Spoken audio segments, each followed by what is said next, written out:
A rusted iron blade pressed hard against Han Ji-won's bare neck. The morning sun burned blindingly bright in a completely clear blue sky. White-robed royal astronomers knelt on the stone tiles, weeping in absolute terror. The massive executioner tightened his grip on the wooden hilt and raised his arms. Ji-won stared at the dirt and screamed that the sun would die in 47 minutes.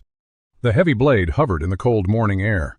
A drop of sweat rolled down the executioner's thick, leather-clad forearm. On the high stone dais, King Mokjong leaned forward and gripped the carved wooden armrests of his throne. The royal courtyard remained completely silent, except for the fluttering of silk banners. Ji-won pressed his face against the damp, cold earth of the execution square. His heart hammered violently against his ribs like a trapped bird. He was a modern astrophysicist trapped in the weak, frail body of a Goryeo scribe. He knew the state's sacred Xuanming calendar carried a fatal 3-day mathematical error. The court astronomers had predicted the solar eclipse for dawn, but the cold shadow of the moon slowly crept across the face of the sun. A pale ring of fire hung in the middle of the pitch-black sky. The executioner dropped his heavy iron blade onto the stone tiles. The metal clanged loudly, echoing off the high walls of the palace. King Mokjong stood up from his carved wooden throne on the high dais. His golden robes rustled softly in the sudden freezing wind. White-robed astronomers lay flat on the ground, weeping into the dirt. Ji-won gasped for breath, his chest pressing against the damp earth. A sharp, blinding pain flared behind his left temple like a hot needle. A single drop of crimson blood welled in his left eye. It rolled down his pale cheek and dripped onto his dirty collar. I survived the blade, but my own mind is tearing itself apart. The king pointed a trembling, ring-covered finger at the kneeling scribe. He ordered the royal guards to cut the heavy hemp ropes. A soldier stepped forward and slashed the thick cords with a dagger. Ji-won slowly pushed himself up from the cold. Heavy iron-rimmed wheels crushed the frozen mud of the palace road. A team of 4 black horses exhaled thick plumes of white steam into the cold morning air. Soldiers dressed in dark leather armor formed a rigid wall along the stone path. The heavy wooden carriage doors swung open with a sharp metallic creak. Grand Preceptor Wang Sik-ryom stepped out onto the damp earth of the capital. His long midnight blue silk robes dragged slightly across the frosted gravel. He adjusted a heavy silver ring on his thumb and stared up at the palace towers. His face remained a mask of cold, unyielding hostility as he walked forward. A crowd of low-ranking ministers bowed so low their forehead guards touched the dirt. The preceptor did not cast a single glance toward the kneeling men. He walked with the slow, measured stride of a man who already owned the ground beneath him. Behind him, a servant carried a long wooden box wrapped in crimson silk. The heavy iron doors of the royal audience hall groaned as guards pushed them open. Inside, the air smelled of burning pine wood and expensive, bitter incense. King Mokjong sat upon the high wooden throne, his fingers gripping the carved armrests. The young ruler's knuckles turned white as the preceptor entered the hall. Chief Scholar Choi Hang stood to the left of the dais, his hands tucked into his wide sleeves. His sharp eyes darted from the preceptor to the young king, measuring the silence. The preceptor stopped at the exact center of the stone floor and offered a shallow bow. He did not wait for the king to speak before raising his head. He gestured to the servant behind him, who stepped forward and opened the crimson box. Inside lay a thick scroll of yellowed parchment, its edges frayed and darkened by age. The preceptor announced that the heavens had sent a warning to the kingdom of Goryeo.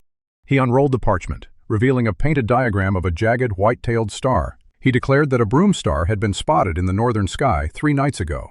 The young king leaned forward, his crown shaking slightly with the movement. He asked what the appearance of the white-tailed star portended for his reign. The preceptor turned his cold gaze toward the high windows of the eastern wall.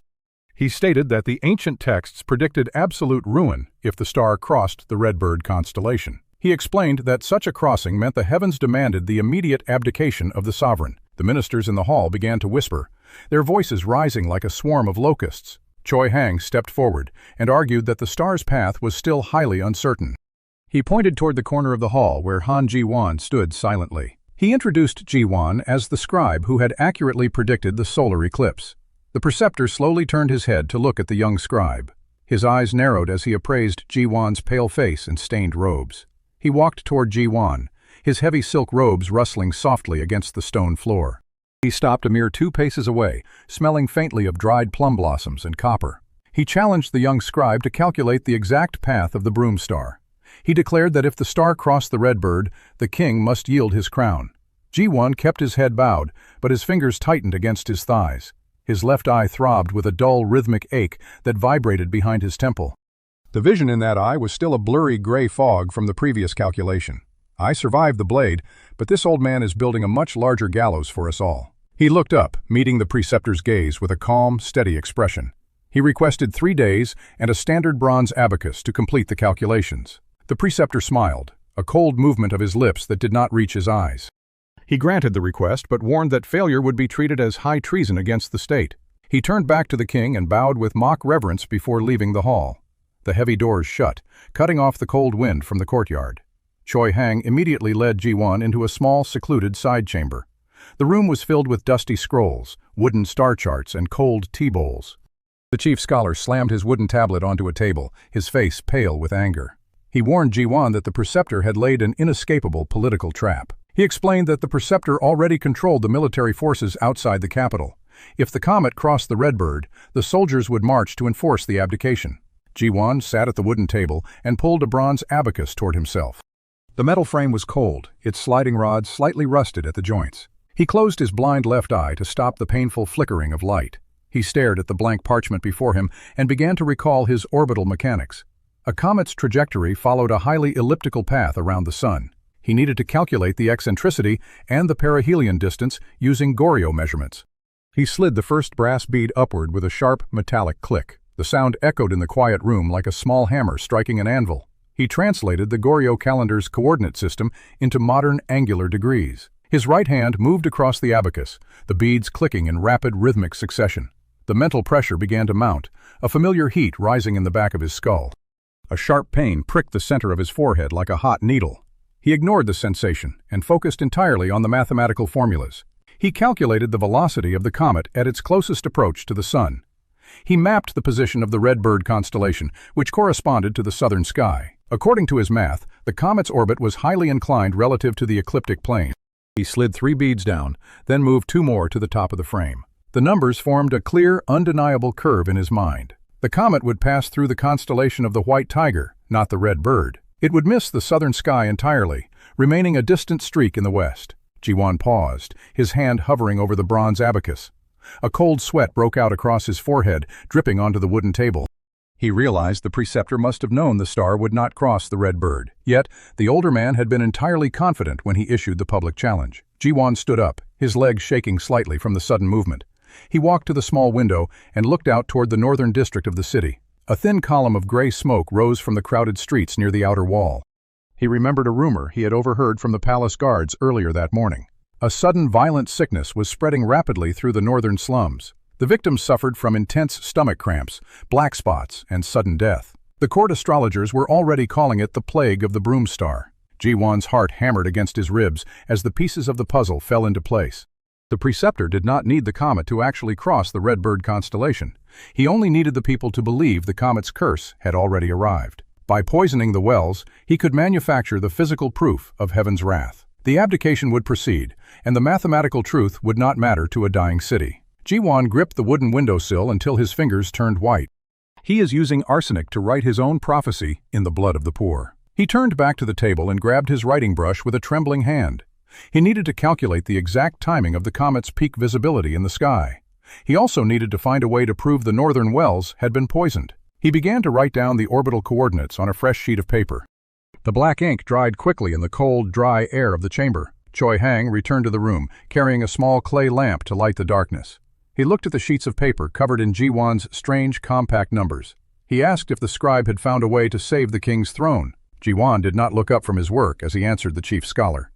He stated that the comet would never touch the Redbird constellation.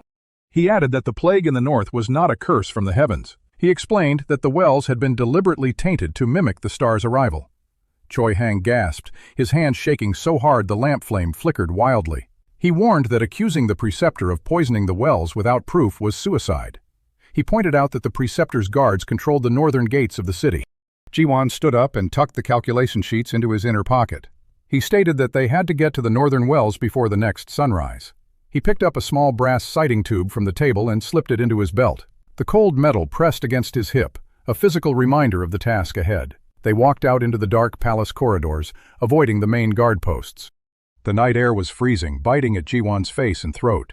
He pulled his hood over his head to hide his pale, sweat-streaked face. His left eye was completely dark now, a useless void on the side of his face. He focused his remaining eye on the shadow of Choi Hang moving ahead of him. They slipped through a small side gate used by the palace kitchen servants. The streets of the capital were silent, lit only by the faint, cold starlight. In the distance, the white tail of the comet was visible against the dark sky. It hung like a silent, glowing blade over the sleeping city. Ji-won looked up at the celestial traveler, his mind automatically calculating its distance. It was millions of miles away, completely indifferent to the schemes of men. Yet, its light was being used to justify the murder of hundreds of innocent people. They reached the edge of the northern district, where the smell of rot hung heavy. A wooden barrier blocked the main street, guarded by 2 soldiers in dark armor. Ji-won and Choi Hang ducked behind a low stone wall, their breath freezing in the air. Ji-won pointed toward a narrow alleyway that bypassed the main guard post. They crept through the shadows, their boots making no sound on the frozen mud. The houses here were small, made of crumbling clay and rotting thatch roofs. From inside the dark dwellings, the sound of low groaning and weeping could be heard. The manufactured plague was already doing its grim work in the dark. They reached the central well of the district, a stone structure surrounded by empty buckets. A heavy wooden cover was locked over the well's opening to prevent unauthorized use. Ji-won stepped toward the well, his eyes scanning the surrounding rooftops for sentries. He pulled a small clay vial from his sleeve, intending to take a sample of the water. A sudden rustle of silk behind him made him freeze in his tracks. A tall figure stepped out from the shadow of a nearby grain storehouse. It was one of the Preceptor's personal guards, his hand resting on a long sword. The soldier demanded to know why a palace scribe was wandering the slums at night. Ji-won did not answer, his mind racing to find a way out of the confrontation. He looked at the stone well, then at the sharp steel of the soldier's blade. The stakes were no longer just about the math on his bronze abacus. If he died here in the dirt, the king would fall, and the kingdom would burn. He stepped back slowly, his hand reaching for the brass sighting tube in his belt. The soldier drew his sword, the cold steel gleaming in the pale light of the comet. Arrived. By poisoning the wells, he could manufacture the physical proof of heaven's wrath. The abdication would proceed, and the mathematical truth would not matter to a dying city. Ji-won gripped the wooden windowsill until his fingers turned white. He is using arsenic to write his own prophecy in the blood of the poor. He turned back to the table and grabbed his writing brush with a trembling hand. He needed to calculate the exact timing of the comet's peak visibility in the sky. He also needed to find a way to prove the northern wells had been poisoned. He began to write down the orbital coordinates on a fresh sheet of paper. The black ink dried quickly in the cold, dry air of the chamber. Choi Hang returned to the room, carrying a small clay lamp to light the darkness. He looked at the sheets of paper covered in Ji-won's strange, compact numbers. He asked if the scribe had found a way to save the king's throne. Ji-won did not look up from his work as he answered the chief scholar. He stated that the comet would never touch the Redbird constellation. He added that the plague in the north was not without stopping. The maps would reach General Gangzhou in 3 days. The battle would begin on the 5th day, just as the moon entered its transit. He closed his eyes, listening to the dry leaves rustling across the stone courtyard. The next morning, the sun rose like a cold copper coin over the palace walls. Ji-won sat at his wooden desk inside the Songguan, surrounded by dusty astronomical scrolls. A young assistant placed a bowl of cold rice and salted turnip beside his abacus. The food remained untouched, the rice slowly drying in the chilly morning air. Ji-won held a small brass compass, tracing a circle on a fresh sheet of parchment. He mapped the alignment of the stars for the 5th day of the coming month. His right eye throbbed with a dull, rhythmic pain that made the black ink appear to vibrate. A sudden commotion in the outer courtyard broke the quiet of the library. The sound of heavy, iron-shod boots echoed against the stone steps of the building. 3 royal guards in crimson armor stepped through the doorway, their swords sheathed but visible. A heavy drop of dark blood fell onto the white parchment. Ji-won pressed a cold silk cloth against his throbbing left eye. The world on his left side was now nothing but a gray, shifting fog. He looked at the small bronze abacus resting on his wooden desk. The brass beads gleamed under the weak light of a single tallow candle. His right eye strained to focus on the columns of numbers he had carved into the wood. He knew the physical cost of his modern calculations was growing heavier every day. A sudden spasm of pain shot through his temple, forcing him to grip the edge of the table. His fingers left damp, smudged prints on the dry paper. He pulled a dusty, yellowed map of the southern provinces toward him. The map detailed the ancient burial mounds of the Silla Dynasty near the eastern coast. According to the royal records, a unique optical crystal was buried in the tomb of a Silla astronomer. This legendary glass was said to magnify the stars without distorting their true positions. He traced the fated ink path leading to a secret warehouse in the capital's harbor district. The crystal was no longer in the tomb. A corrupt merchant guild had stolen it 3 years ago. He folded the map and slipped it into the deep sleeve of his blue scribe robes. He took a deep breath, adjusting the black wool sash around his waist. The cold night air rushed into his lungs as he stepped out of the observatory's side door. He walked down the narrow stone steps, keeping his head low to avoid the palace patrols. The streets of Kaesong were dark, smelling of wet earth and burning charcoal. He navigated by the faint silhouette of the mountain ridge against the starry sky. His left eye throbbed with every step, a dull reminder of his ticking clock. He reached the lower docks where the river water lapped against rotten wooden pilings. Mist hung thick over the river, obscuring the masts of the merchant ships. He stopped before a large, ramshackle warehouse with a sagging tiled roof. A single red lantern hung over the heavy oak door, casting a bloody glow on the mud. He knocked 3 times on the thick wood, the sound muffled by the damp air.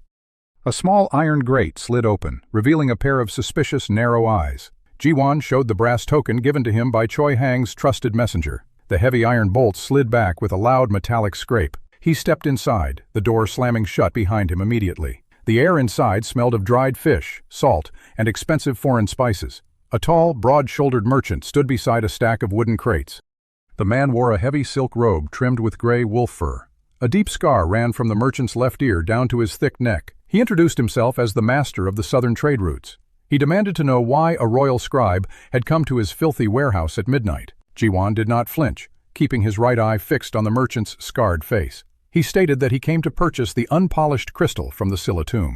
The merchant laughed, a dry sound that echoed in the high rafters of the warehouse. He claimed the crystal was a sacred relic, far too valuable for a mere scribe to afford.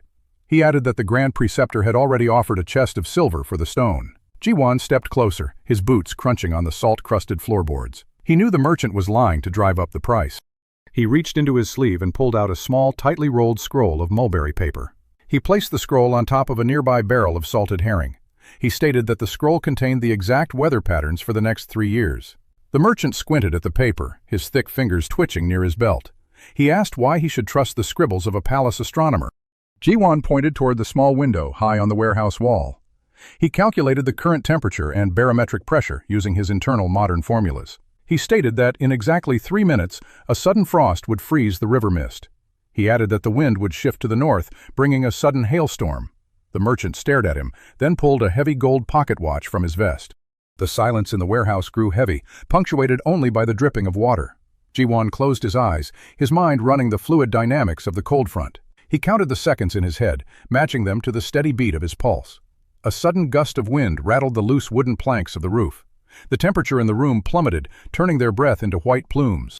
A sharp, rattling sound began to play against the roof tiles. Small pellets of white ice bounced off the wooden windowsill outside. The merchant ran to the door, pulling it open to look at the frozen ground. He touched the white ice pellets with a trembling hand, his eyes wide with disbelief. The river mist had vanished, replaced by a cold, clear northern gale. He turned back to Ji-won, his face pale under the red lantern light. He realized the scroll in his hand was worth more than 10 chests of silver. With these predictions, his ships could avoid every major storm in the Yellow Sea. He gestured to a young servant standing in the dark corner of the warehouse. The boy ran toward the back office, returning with a small cedar box. The box was bound in rusted iron straps and sealed with red wax. The merchant broke the wax seal with his thumb and opened the lid. Inside sat a rough, hexagonal lump of translucent crystal, the size of a fist. It was cloudy, covered in centuries of dirt and mineral deposits from the tomb. Yet, when the lantern light hit it, the crystal refracted a brilliant, sharp beam of white. Ji-won reached out, his fingers brushing the cold, rough surface of the stone. A wave of relief washed over him as he felt the heavy density of the quartz. He knew he could grind this raw material into a perfect, light-bending lens. He took the crystal from the box, wrapping it carefully in a thick woolen cloth. Suddenly, a loud crash shattered the quiet of the harbor. The heavy oak doors of the warehouse splintered inward, showering the room with wood chips. 5 soldiers in crimson armor surged through the broken entrance, their swords drawn. At their head stood a tall officer with a silver crest on his iron helmet. The officer pointed his stained sword directly at Ji-won's chest. He declared that the scribe was under arrest for treason against the Grand Preceptor. He added that anyone assisting the traitor would be executed on the spot. The scarred merchant cursed loudly, dropping the scroll as he scrambled behind the crates. His guards drew their daggers, but they were quickly cut down by the soldiers. Ji-won tucked the wrapped crystal securely into his belt sash. He backed away toward the wooden stairs leading to the upper loft. An officer lunged forward, his blade whistling through the damp air.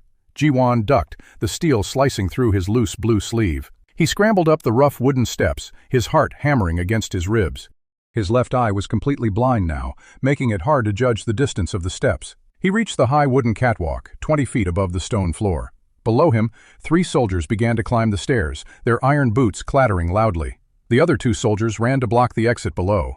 Ji-won looked around the loft, searching for any way out of the trap. A small cargo loading window was set into the high wall behind him. Through the opening, the dark, rushing waters of the river were visible in the moonlight. The drop was steep, at least 30 feet down into the freezing current. The water was filled with sharp wooden pilings and jagged rocks from the old dock. He looked at the approaching soldiers, their swords gleaming with murderous intent. He looked down at the dark water, his mind calculating the velocity of his fall. He gripped the Silla crystal tightly with both hands against his chest. He took 3 rapid steps backward, his boots sliding on the wet wood of the catwalk.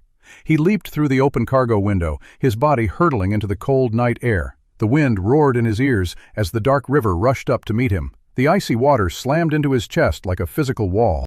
The impact knocked the breath from his lungs, forcing him to swallow a mouthful of brackish water. He sank rapidly into the black depths, the heavy current pulling him downward. His wet robes wrapped around his legs like lead weights, dragging him toward the riverbed. He kicked his legs desperately, his right arm flailing against the freezing water. His left hand remained clamped over the woolen cloth in his belt, securing the Silla crystal. His lungs burned for oxygen as he struggled against the dark, swirling vortex. He managed to break the surface, gasping for air as the current swept him downstream. Behind him, the lights of the warehouse faded into the cold, gray mist. He drifted for several hundred yards, his limbs turning numb from the extreme cold. His fingers lost all sensation, but he refused to let go of the precious stone. He finally dragged himself onto a muddy bank near the southern edge of the city. He lay in the freezing mud for several minutes, coughing up river water. The cold wind whipped through his soaked robes, making his entire body shake violently. He forced himself to stand, his legs trembling under his own weight. He checked his belt, finding the Silla crystal still safely nestled in the wet wool. He limped toward a small, abandoned potter's shed near the edge of the forest. The shed was empty, smelling of dry clay and dead leaves. He collapsed onto the dirt floor, shivering in the darkness as he clutched the stone.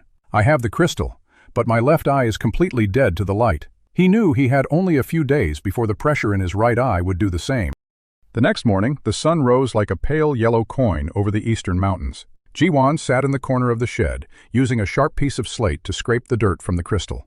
The outer crust of the stone began to flake away, revealing the clear, flawless quartz beneath. He held the stone up to a beam of morning light coming through the cracked roof. The light bent through the crystal, projecting a sharp, concentrated point of fire onto his hand. He felt the intense heat on his skin, a physical proof of the stone's purity. He knew he needed to grind the crystal into a precise concave lens to correct his vision. He found a flat, smooth river stone on the floor of the shed to use as a grinding tool. He began the slow, tedious process of rubbing the crystal against the wet stone. The rhythmic scraping sound filled the quiet shed, matching the beat of his heart. Each stroke of the stone was a calculation, a physical manifestation of his mathematical formulas. He worked through the day, his hands bleeding from the rough friction of the quartz. His right eye throbbed with a dull, persistent pain, warning him of the limited time he had left. By nightfall, the crystal had begun to take on a smooth, curved shape. He wiped the dust from the surface, holding it up to the starry sky. The stars through the lens appeared larger and sharper, their light focused into brilliant pinpoints. He smiled, a cold, determined expression crossing his pale face. He knew he was close to completing the instrument that would save his sight. Suddenly, the sound of snapping twigs outside the shed made him freeze. He slipped the lens into his sleeve, his hand searching the dirt for a heavy piece of wood. A shadow fell across the doorway, blocking the faint moonlight. A familiar figure stepped into the shed, his face obscured by a dark wool hood. The man pulled back his hood, revealing the tired, anxious face of Chief Scholar Choi Hang. Choi Hang looked at Ji-won's bloody hands and soaked, muddy robes. Distortion of the high mountain air in Goryeo. Ji-won saw the error in the Khitan's physical posture, a subtle shift in his weight. He did not calculate the altitude correction. The Islamic tables were calibrated for the flat, dry plains of the west, not these humid peaks. Ji-won's heart swelled with a cold, mathematical certainty. He kept his hand on the abacus, ready to make any emergency adjustments if the wind shifted. The water clock dripped steadily, the level of the water rising toward the marked line. Choi Hang held his breath, his eyes fixed on the bronze vessel of the clepsydra. Wang Sik-ryom leaned forward, his hands gripping the stone railing of the platform. The tension on the tower was thick enough to cut with a blade. Ji-won watched the tiny white dot of Ganymede touch the very edge of the golden sphere. He called out the word for contact, his voice echoing in the cold night air. Xiao Paya looked through his mirror, his face suddenly turning. The cold wind howled through the granite pillars of the Seongguan terrace. A thin layer of frost coated the stone railing, glittering under the pale moon. Iron braziers burned at the four corners of the platform, spitting orange sparks into the dark. The smell of burning pine and wet charcoal filled the freezing night air. 2 rows of armed guards stood like stone statues along the eastern wall. Their iron spears reflected the flickering torchlight, cold and sharp. On the left side of the terrace, the Goryeo court scholars huddled in their blue silk robes. Their hands were tucked deep into their wide sleeves to escape the biting chill.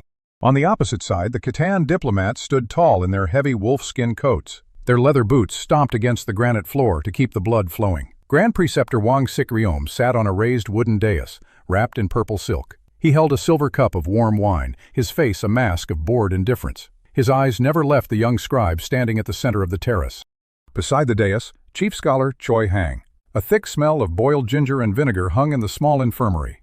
Han Ji-won lay on a low wooden cot, his breath rattling softly in his chest. A white linen bandage wrapped tightly around his head, covering his dead left eye. The fabric was stained with a small dried circle of dark blood at his temple. His right eye slowly blinked open, straining against the dim light of a single tallow candle. The world appeared through a watery, distorted lens of gray shadows and shifting shapes. He reached under his coarse wool blanket, his fingers brushing against his damp sleeve. His fingertips found the cool, smooth surface of the Silla crystal lens hidden in the hem. The glass felt like a small chip of winter ice against his feverish palm. He squeezed the polished stone, drawing comfort from its hard, geometric reality. My left eye is gone, but this glass must save the right. The thought passed quickly, leaving only the dull throb of intracranial pressure behind his brow. He sat up slowly, his joints popping in the cold, stagnant air of the room. A sharp pain spiked behind his right temple, forcing a flickering candle cast long, trembling shadows across the stone walls of the small infirmary. Han Ji-won adjusted the thick linen bandage over his ruined left eye. The rough fabric scratched against his swollen temple, but the physical pain kept his mind sharp. He stared through his remaining eye at the narrow window of the observatory tower. The night sky was a deep, velvet black, salted with cold stars. Beside him, Chief Scholar Choi Hang paced the floor with silent, anxious steps. The old scholar's silk robes rustled like dry leaves in the quiet room. Ji-won pointed a trembling finger toward the brass armillary sphere resting on the table. He explained that General Gang Zhou was marching his army directly into a deadly Khitan trap. Choi Hang stopped pacing and stared at the young scribe with wide, fearful eyes. The chief scholar warned that escaping the observatory meant certain execution for treason. Ji-won picked up his modified abacus, the wooden beads clicking softly under his fingers. He showed the scholar the calculated path of the Khitan vanguard under Xiao Paya. I cannot let 40,000 men die for a prideful mistake. The thought burned in his mind, sharper than the pain behind his right eye. Choi Hang looked at the mathematical columns and let out a long, shuddering breath. He reached into his wide sleeve and pulled out a heavy iron key. The old man gestured toward the hidden wooden panel behind the massive star charts. They slipped into the narrow, damp passage just as the outer guard changed shifts. Cold wind rushed through the secret stone tunnel, biting at their faces. They emerged into the shadow of the outer wall, where 2 horses stood waiting. The dark forest loomed before them like a wall of black spears. Ji-won mounted his horse, his hands gripping the leather reins with white knuckles. The cold night air smelled of pine needles, wet earth, and distant rain. They rode hard into the darkness, leaving the silent palace behind. Tree branches whipped against Ji-won's face, leaving thin, stinging cuts on his cheeks. His right eye strained to see the uneven path through the shifting shadows. The moon above was a sharp silver crescent, hanging low over the jagged mountain peaks. Ji-won tracked its position, calculating their progress against the rotation of the earth. He knew they had less than 4 hours to reach the Yalu River. Suddenly, the sharp snap of a dry branch echoed through the quiet woods. Ji-won pulled back on the reins, his horse rearing slightly with a soft snort. Choi Hang stopped beside him, his breath coming in ragged white plumes. The sound of iron horseshoes striking stone vibrated through the damp soil. A bright orange torch flared to life in the darkness behind them. Then another torch ignited, and another, forming a deadly line of fire. The flickering light revealed the polished iron helmets of Grand Preceptor Wang Sikryom's elite riders. Their dark leather armor gleamed with a greasy sheen under the torchlight. The lead rider raised a curved bow, aiming directly at the fleeing scholars. Ji-won kicked his horse's flanks, plunging deeper into the thick undergrowth. Arrows hissed through the cold air, thudding into the ancient pine trunks. Choi Hang cried out as a stray shaft tore through his silk sleeve. The horses galloped wildly down the steep, rocky slope toward the sound of rushing water. Ji-won's heart hammered against his ribs like a trapped bird. The air grew thick with the heavy, damp smell of the river. They burst through the tree line and slid to a halt on the muddy bank. The Yalu River stretched before them, a wide expanse of churning black water. White foam bubbled over jagged granite rocks, hissed in the darkness. Choi Hang looked at the deep, violent current and pulled his horse back in terror. The old scholar shouted that the crossing was completely impassable at night. Ji-won looked up at the silver crescent moon, his mind racing through orbital formulas. He calculated the gravitational pull of the moon's current phase on the coastal tides.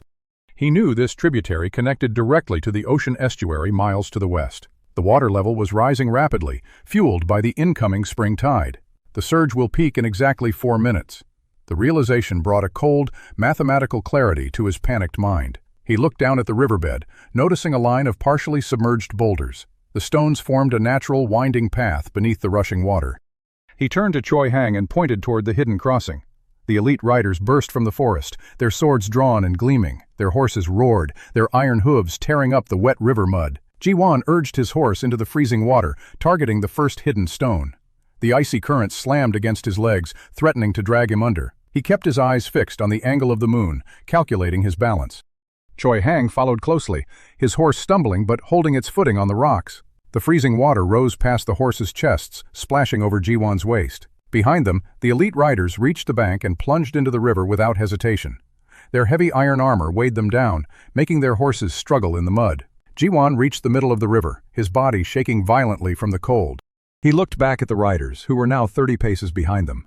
He counted the seconds in his head, matching them to the tidal chart in his memory. The sound of a low, rumbling roar echoed from the western bend of the river. A massive wall of dark water surged around the corner, carrying broken branches and debris. The tidal bore had arrived, exactly on the calculated second. Ji-won guided his horse onto the final boulder and leaped toward the northern bank. His horse's hooves scrambled up the slippery clay, pulling them to safety. Choi Hang's horse lunged upward a second later, collapsing onto the grass. Behind them, the wall of water slammed into the pursuing riders with immense force. The heavy current swept the horses off their feet, rolling them into the deep channel. Torches hissed and died instantly in the black, churning torrent. The armored men screamed as the rushing water dragged them downstream into the darkness. Their heavy iron breastplates ensured they would not rise again. Ji-won lay on the wet grass, his breath rattling in his cold chest. He looked back at the empty, roaring river, his right eye burning with pain. The threat was gone, but the northern sky was already beginning to turn a pale gray. He stood up slowly, his frozen joints popping under the strain. He looked toward the northern horizon, where the campfires of the Goryeo army lay. The real battle was still to come. He dispressed horses out of the eastern riverbed. The iron shoes of the dead beasts glinted in the dying embers of the watchtower. General Gang Jo was standing near the northern breach, his heavy boots covered in black mud. He was shouting at his officers to double the watch on the eastern ridge. The grim commander saw Ji-won approaching and gestured for him to join the council. The officers gathered around a map laid out on a flat shield. The map showed the winding path of the Yalu River and the northern fortress of Gwiju. General Gang Jo pointed a scarred finger at the narrow pass leading to the fortress. He explained that the main Khitan army under Xiao Paya was marching to cut off their retreat. The Goryeo forces needed to reach the fortress before the first snowfall blocked the pass. He turned his dark, searching eyes toward the young astronomer. He demanded to know if the sky would remain clear for their march tomorrow. Ji-won looked up at the featureless dark clouds covering the stars. His right eye throbbed, a dull warning of the pressure building in his skull. He wiped a smear of cold rain from his brow and looked at the map. The young astronomer pointed a finger at the narrow pass of Gwiju. He explained that a rare solar eclipse would occur tomorrow afternoon. The dark shadow of the moon would cross directly over the Khitan vanguard. General Gang Jo stared at him with heavy, silent suspicion. The grim commander asked if the heavens could really be predicted so easily. Ji-won pulled a heavy brass abacus from his leather satchel. He slid the wooden beads across the metal rods with a sharp, rhythmic click. I must get the orbital path down to the exact second. The thought burned through his mind as a sharp pain pierced his right temple. His left eye was already completely dark, a useless pool of blackness. He focused his remaining vision on the scratched brass plate of his instrument. The obsolete Xuanming calendar used by the court was useless here. It missed the alignment by 3 full days, leaving the army blind. Ji-won calculated the moon's angular diameter against the sun's position. The math was clear, precise, and absolute. The heavy wooden wheels of the prison cart jolted violently against the uneven cobblestones of Kaesong. Cold autumn rain washed the dried dark blood from Han Ji-won's hollow, pale cheeks. Rusted iron manacles cut deep into his raw wrists with every sudden lurch of the wooden wagon. A crowd of angry, superstitious citizens lined the narrow streets, throwing rotten cabbage and sharp stones. One jagged rock struck his temple, sending a fresh trickle of warm blood down his neck. He kept his remaining good eye closed to shield it from the stinging dirt and flying debris. His left eye remained a useless, dark void beneath a swollen purple lid. The massive iron-studded gates of the royal palace creaked open to receive the defeated prisoner. Two burly guards in thick, grease-stained leather armor hauled him out of the wet straw. His useless legs dragged along the slick stone courtyard like dead weight. The damp smell of decaying moss and ancient, stagnant water rose from the open cellar stairs. They carried him down into the subterranean darkness, away from the fading autumn light. The air grew colder with every descending. Cold water dripped from the moldy ceiling of the subterranean cell. The dark liquid pooled around Han Ji-won's bare, frozen ankles. He scraped a jagged black stone across the wet granite floor. White dust rose from the deep grooves of his orbital calculations. I must find the missing variable before the sun rises. His right eye throbbed with a dull, sickening heat. A thin trail of dark blood trickled from his swollen left eyelid. The useless eye remained completely dark, a ruined void beneath the skin. He traced the carved lines of the planetary paths with his fingertips. The rough stone scraped his raw, bleeding knuckles. A heavy iron door at the end of the corridor creaked open. A yellow circle of lantern light danced across the damp stone walls. The heavy boots of two palace guards echoed in the narrow passageway. The metallic clink of silver coins cut through the heavy silence. A familiar, low voice whispered a quick command to the jailers. The heavy iron key turned in the rusted lock with a loud screech. Chief Scholar Choi Hang stepped into the cramped, foul-smelling cell. The older scholar wore a dark, rain-soaked silk robe. He held a flickering oil lantern in his trembling hand. The light revealed the deep lines of worry on his pale face. He knelt down in the black mud beside the young astronomer. He urged the prisoner to stand up immediately. Ji-won gripped the older man's damp sleeve to pull himself up. His useless legs buckled instantly under the sudden weight. Choi Hang caught him, slinging a thin arm over his own shoulder. The scholar smelled of pine ink and expensive court perfume. He whispered that the guards were bribed for only 10 minutes. They dragged the limping astronomer out into the dark corridor. The two guards stood near the stairs, staring intently at the ceiling. A heavy purse of silver hung from the lead guard's leather belt. They climbed the steep, slippery stone steps into the cold night. The freezing autumn rain hit Ji-won's face like tiny needles. A wooden cart stood in the shadow of the rear granary wall. The cart was piled high with stiff, pale limbs and wet straw. The sweet, heavy stench of decaying flesh filled the damp air. This was the daily corpse wagon from the city's poorest districts. Choi Hang pointed toward the open back of the wooden vehicle. He ordered the young astronomer to climb beneath the cold bodies. Ji-won crawled into the wet straw, his hands brushing cold skin.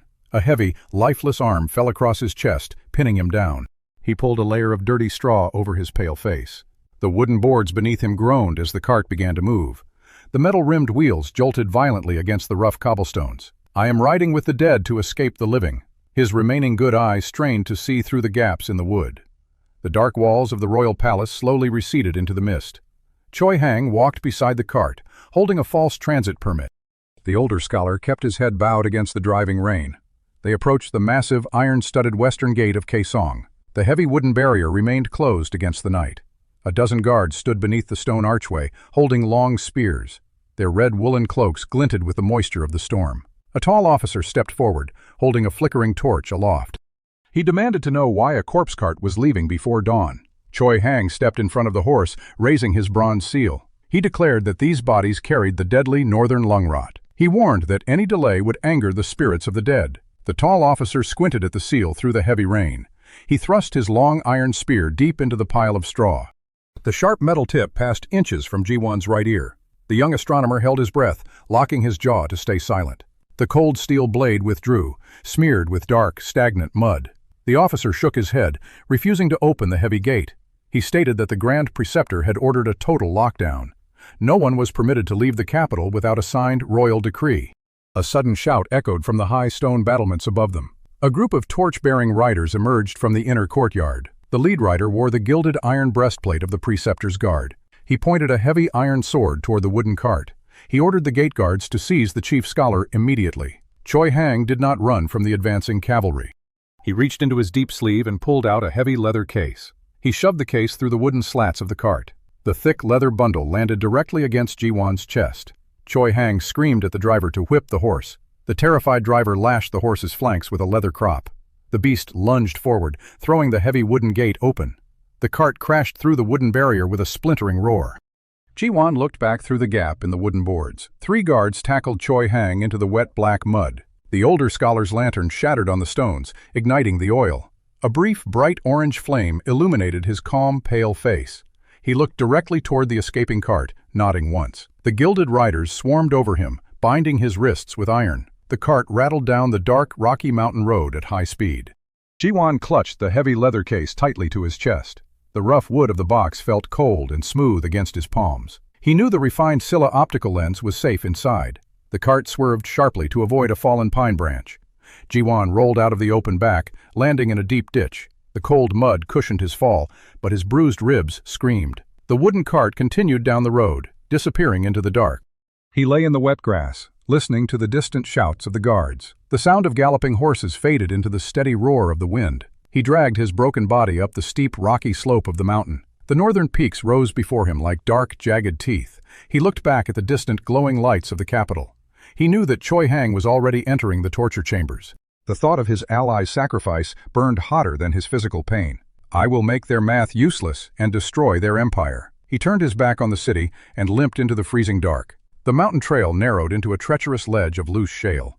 Freezing sleet began to fall, coating the jagged rocks in slick ice. Ji-won dragged his numb left leg forward with agonizing slowness.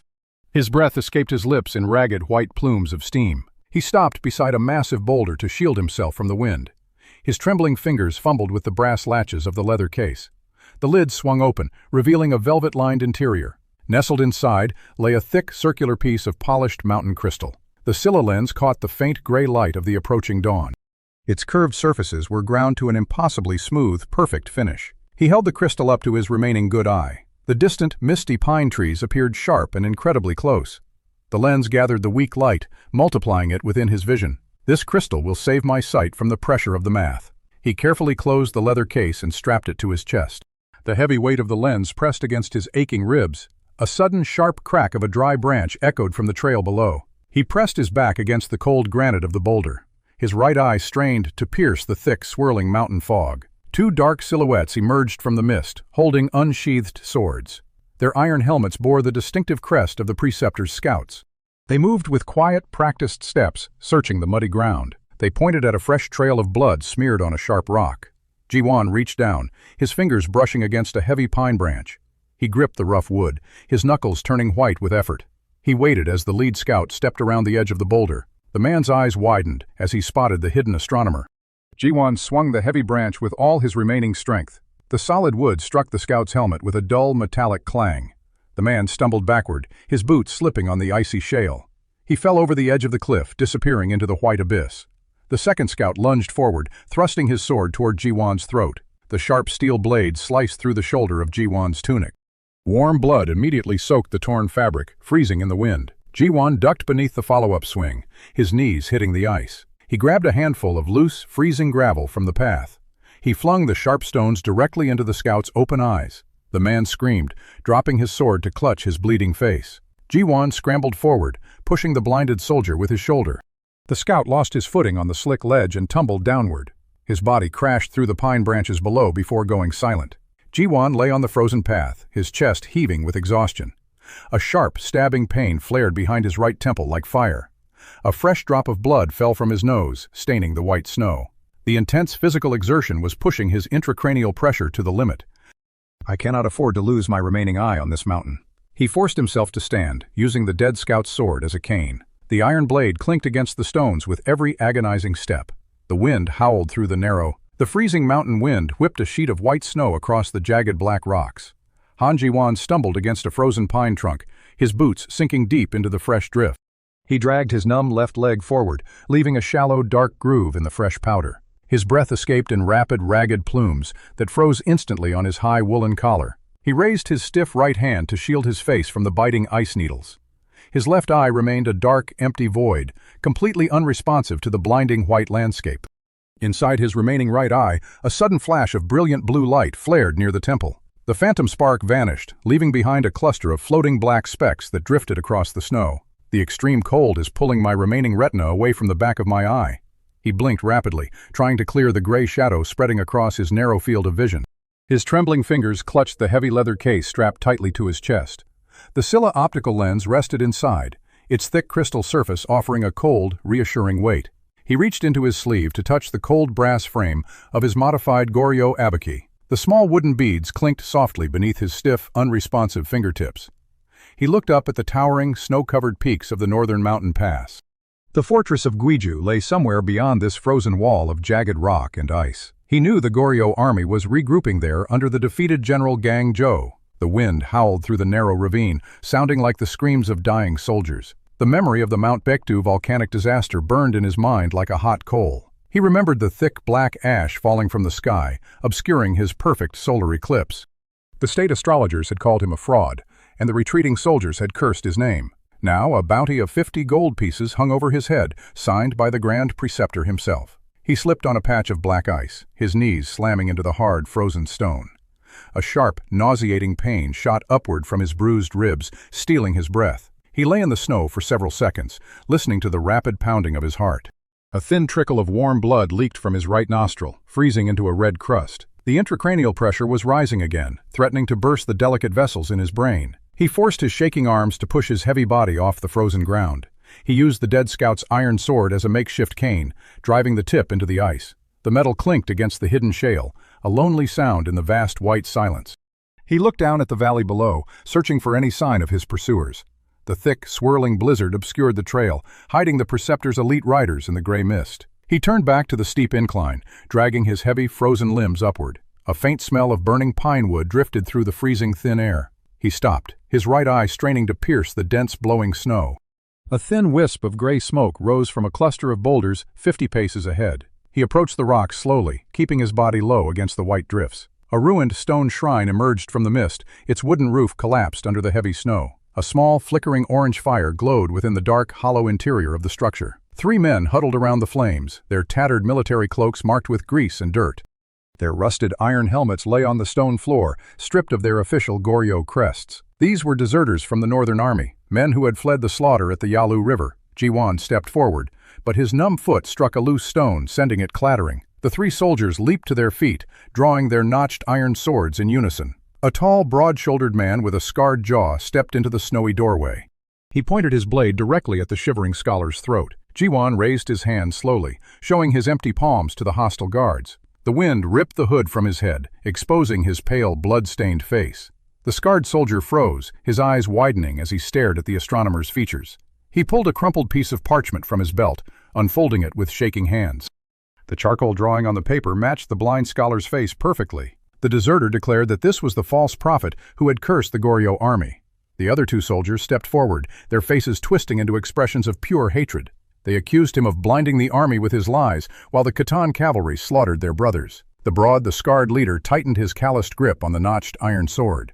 A cold drop of sweat froze on his rough, weather-beaten cheek. Han Ji-won stood perfectly still as the cold metal blade pressed against his throat.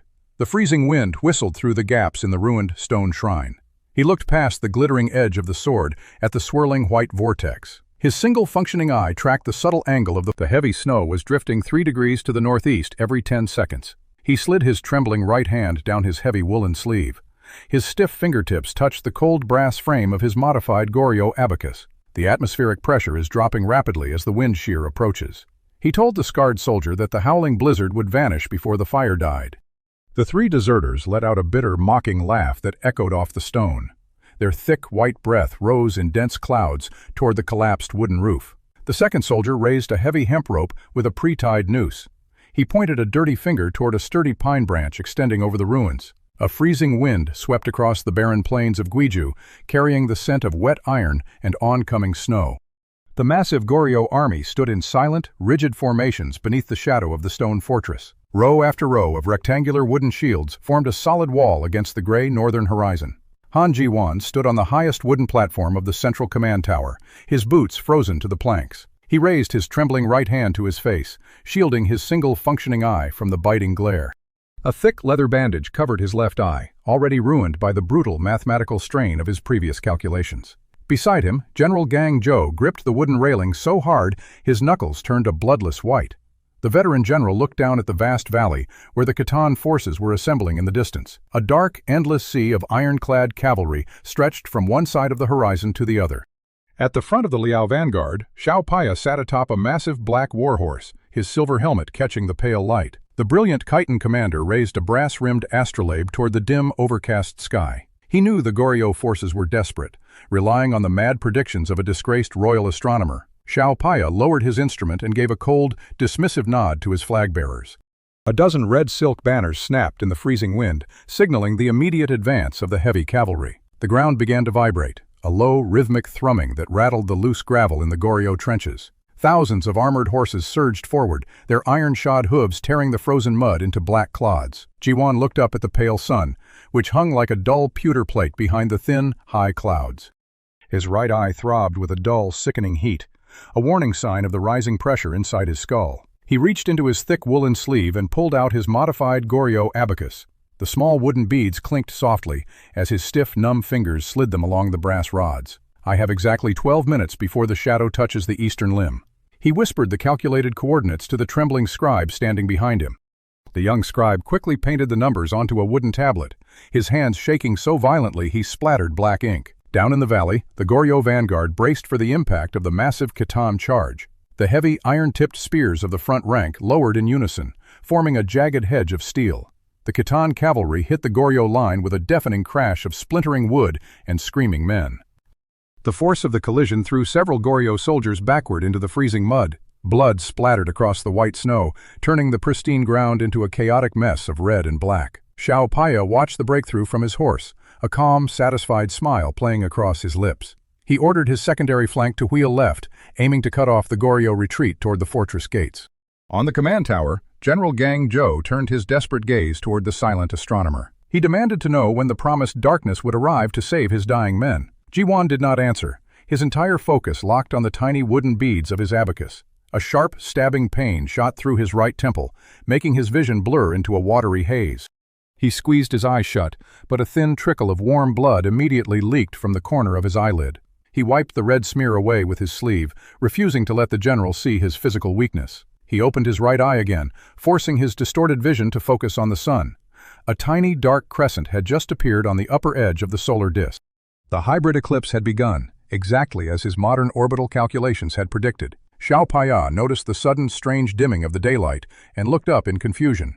The pale light on the battlefield was turning an eerie, metallic gray, casting long, unnatural shadows. The Khitan horses began to whinny in distress, their ears flattening against their skulls as the temperature plummeted.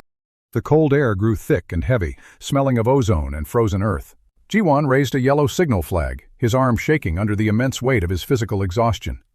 He commanded the tower guards to signal the secondary line to prepare the pitch trenches. Down in the valley, Goryeo officers began shouting orders through brass trumpets, their voices cracking in the sudden chill.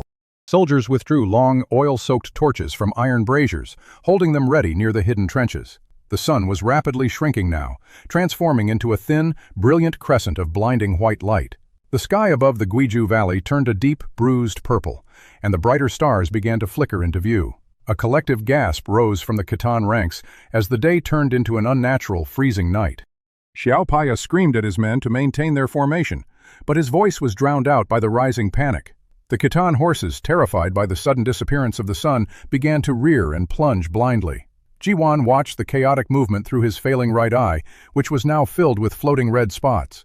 Now is the moment of the maximum penumbra. He dropped the yellow flag and raised a bright red banner high above his head. A massive Goryeo archer on the tower released a flaming arrow, sending it tracing a high arc through the dark sky. The arrow landed directly in a long trench filled with dry pine wood and thick black pitch. A wall of brilliant orange fire erupted across the valley floor, stretching for half a mile. The sudden, blinding glare in the absolute darkness struck the panicked Khitan vanguard like a physical blow. The lead horses shrieked and veered sharply away from the flames, colliding with the ranks behind them. The entire Khitan formation collapsed into a tangled, screaming mass of men and beasts. General Gang Zhou seized his heavy iron sword and pointed it toward the burning valley. He roared the command for the Goryeo reserve force to launch their counterattack. Thousands of Goryeo infantrymen, who had been prepared for the darkness, charged out from the shadow of the fortress. They wore white bands around their helmets, allowing them to identify each other in the dim twilight. They fell upon the disorganized Khitan cavalry with merciless efficiency, their spears finding the gaps in the iron armor. Shalpaya tried to rally his personal guard, but a sudden volley of Goryeo crossbow bolts forced him back.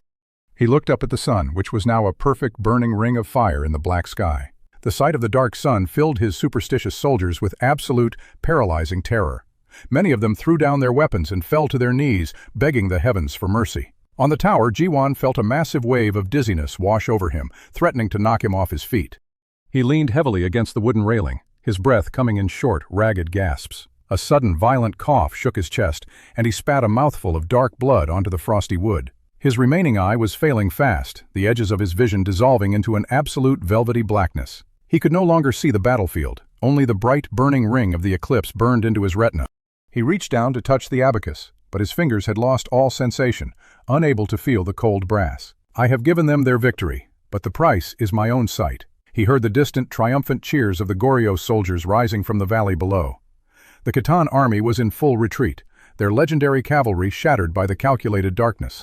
General Gang Zhou walked over to Jiwan, his face covered in soot and blood, but shining with pure relief. He clapped a heavy, armored hand onto the young astronomer's shoulder, calling him the savior of Goryeo. Jiwan did not move, his face remaining pale and expressionless beneath his blood-stained bandage. He slowly turned his head toward the general, his vacant right eye staring blankly into the distance.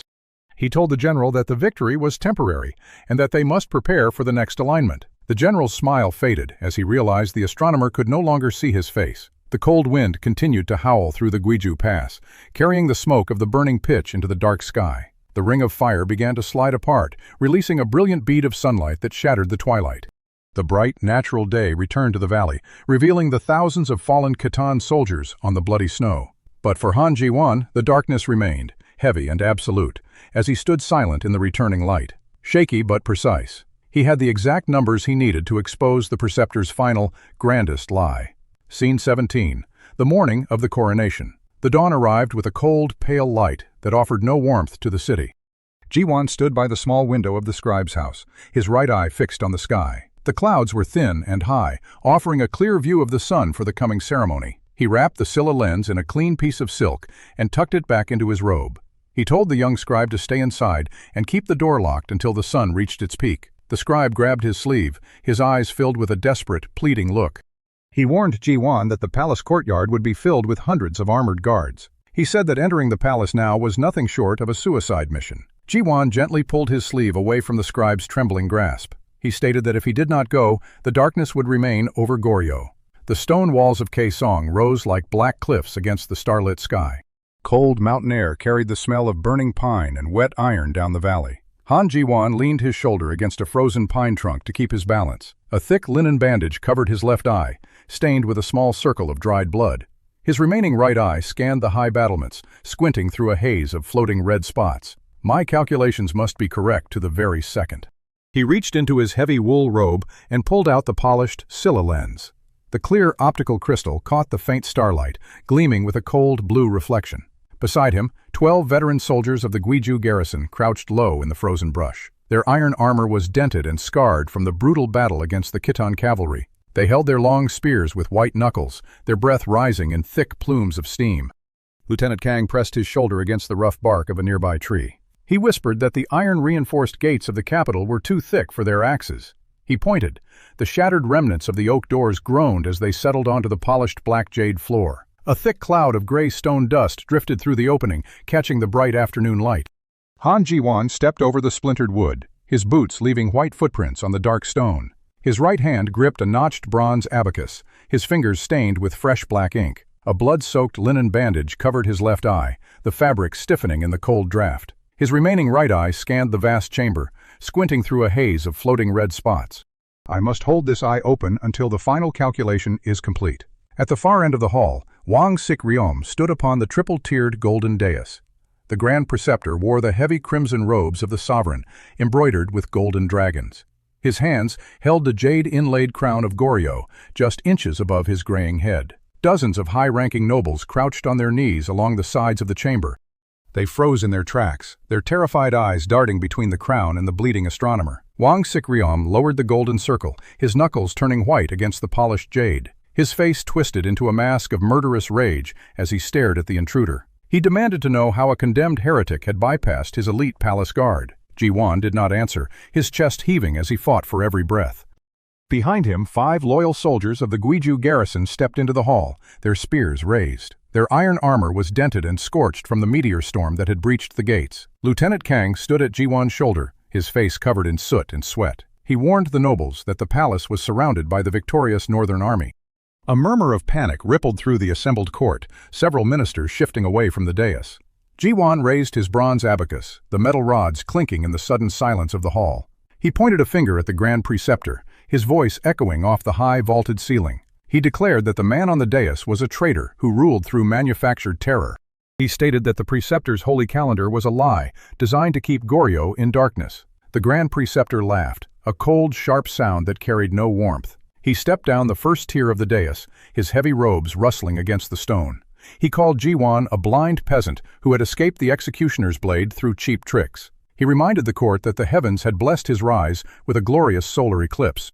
Ji-won took 3 slow steps forward, his left leg dragging slightly from exhaustion. He shook his head, his remaining eye fixed on the Preceptor's glittering robes. He explained that the eclipse was a natural alignment of the celestial spheres, predicted by mathematics. He revealed that the Preceptor had poisoned the northern wells to simulate the star curse. The chief scholar, Choi Hang, had paid with his life to secure the proof of this treason. Ji-won reached into his robe and pulled out a small, sealed clay vial of well water. He tossed the vial onto the black jade floor, where it shattered into a dozen pieces. A pungent metallic odor of arsenic drifted up from the spilled liquid, filling the front rows. Several older ministers gasped, pulling their silk sleeves over their noses in sudden realization. Wang Sikryom's eyes narrowed into thin slits, his breath coming in short, angry gasps. He raised his hand, signaling the 10 armored guards lining the throne room walls. The guards drew their long, curved swords, the steel ringing loudly in the enclosed space. They stepped forward, their heavy boots thudding against the stone in unison. Lieutenant Kang and his soldiers formed a tight defensive circle around the young astronomer. The tips of their spears trembled slightly as they faced the superior palace guard. The Grand Preceptor sneered, declaring that words on paper meant nothing to the gods.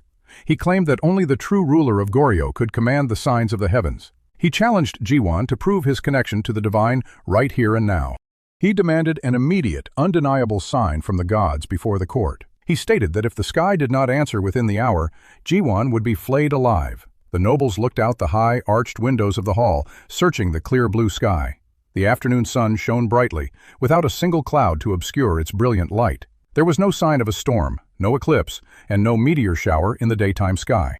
Ji-won felt a sharp, stabbing pain behind his remaining right eye, a warning of the pressure. A warm trickle of blood began to seep from beneath his bandage, running down his cheek. I have used too much of my sight, but the math does not lie. He looked up at the high windows, his mind racing through the complex orbital equations. He calculated the positions of the outer planets, tracking their slow, majestic dance through the void. He knew that Mars, Jupiter, and Saturn were currently moving into a rare triple conjunction. To the naked eye, they were completely invisible, lost in the overwhelming glare of the sun. He needed a way to bring the hidden stars down to the earth for all to see. He reached into his inner pocket and pulled out the polished Silla optical lens. The clear crystal caught the incoming sunlight, refracting it into a brilliant rainbow on the floor. The nobles leaned forward, fascinated by the strange, glowing colors dancing on the black jade. Wang Sikryom watched the crystal with growing suspicion, his hand resting on his sword hilt. He warned the guards to strike if the astronomer attempted any heretical magic. Ji-won ignored the threat, his fingers moving rapidly across the bronze beads of his abacus. The clicks of the metal beads were fast and rhythmic, like the beating of a frantic heart. He translated the 3-body planetary alignment into the physical angles of the lens. He told Lieutenant Kang to fetch the large white silk banner hanging from the eastern wall.